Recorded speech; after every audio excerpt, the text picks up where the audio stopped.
Hey everyone, welcome back to the channel.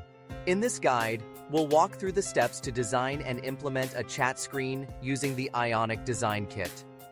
Let's dive in. On the left, we're working with official Ionic documentation snippets.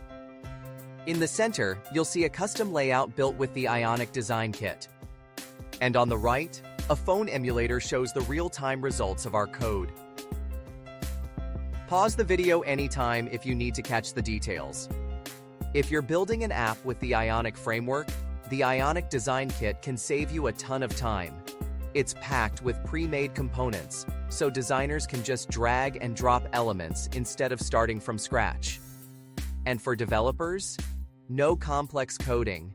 Everything is already sourced from the Ionic framework. That means a smoother, faster, and more efficient workflow for everyone. Now, let's talk about a key feature in many apps, the chat screen.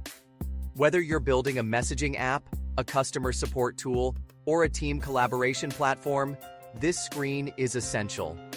It's where real-time conversations happen, and a well-designed chat interface makes all the difference. A great chat screen isn't just about sending and receiving messages. It should feel seamless, with features like message delivery indicators, typing notifications, support for images, videos, and more. For code snippets and full instructions, visit our website. If you found this helpful, give it a like and subscribe for more content like this. Thanks for watching, and happy coding!